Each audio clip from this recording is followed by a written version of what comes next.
Bulletin में सबसे पहले बात सुन्नी इत्तेहाद कौंसिल को मखसूस नशिस्तें मिलेंगी या नहीं।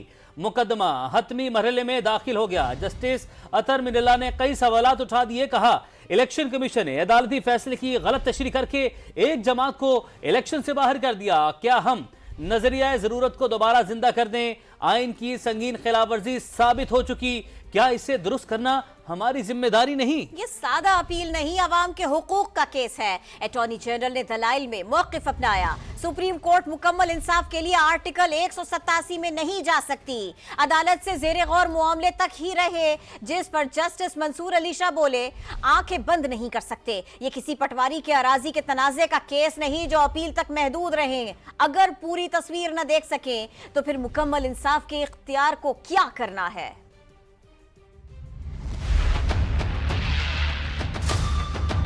सुन्नी इत्तेहाद कौंसिल को मखसूस नशिस्तें मिलेंगी या नहीं? मुकदमा हतमी मरहले में दाखिल। जस्टिस अतर मिनल्ला की जानिब से अटॉर्नी जनरल पर सवालात की बौछार। रिमार्क्स में कहा साबित हो चुका इलेक्शन कमीशन ने अदालती फैसले की गलत तशरीह की, एक जमात को इलेक्शन से बाहर कर दिया। क्या हम नजरिया जरूरत को दोबारा जिंदा कर दें? ये सादा अपील नहीं, अवाम के हुकूक का केस है।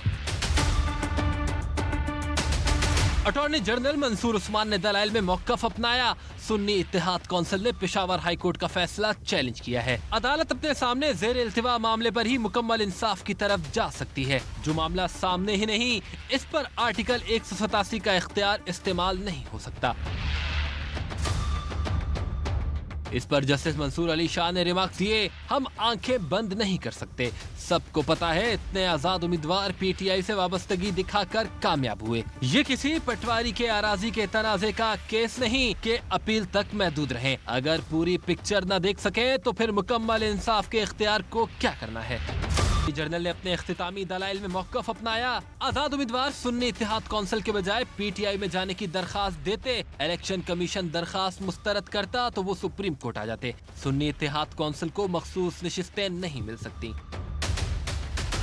केस में अटॉर्नी जनरल के दलाइल मुकम्मल हो चुके। अब मंगल को आइंदा समात पर सुन्नी इत्तेहाद कौंसिल के वकील फैसल सिद्दीकी दलाइल देंगे। चीफ जस्टिस काजी फायजीसा ने अपने रिमार्क्स में कहा कि सुप्रीम कोर्ट के फैसले इंसाफ और आइन पर मबनी हैं। अदालत इंसाफ के तकाज़ों का नहीं, आइन और कानून का इत्तला करती है। नजरिया ज़रूरत के तमाम फैसलों में भी इंसाफ के तकाज़ों का ही जिक्र है। जब कुछ ठोस मवाद ना मिले तो इंसाफ की अपनी मर्जी की तशरीह की जाती है। अगर आइन में इस सूरत हाल का जिक्र नहीं या गलती है तो आइन जाने और आइन बनाने वालों ने क्यों नहीं सोचा? बार बार कह रहा हूँ, हमारे सामने जो आइन है उसके मतन पर रहें। कुछ जजेस अक्लमंद होंगे, मैं इतना नहीं। मुल्क को एक बार आइन के रास्ते पर चलने दें।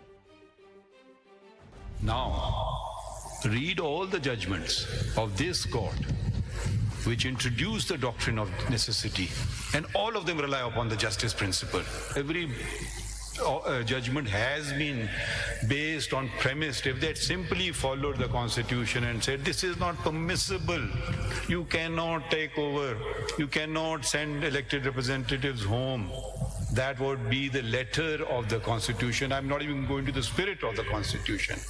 When judges, some of them may have great wisdom, I am not one of those, say, forget what the constitution say, there is this one word justice, and I'm going to erect an edifice on the basis of this one word, then we might as well do away with the constitution, because we are now imposing our vision on the nation. I wouldn't even attribute any malafide or ill intent to any of those judges.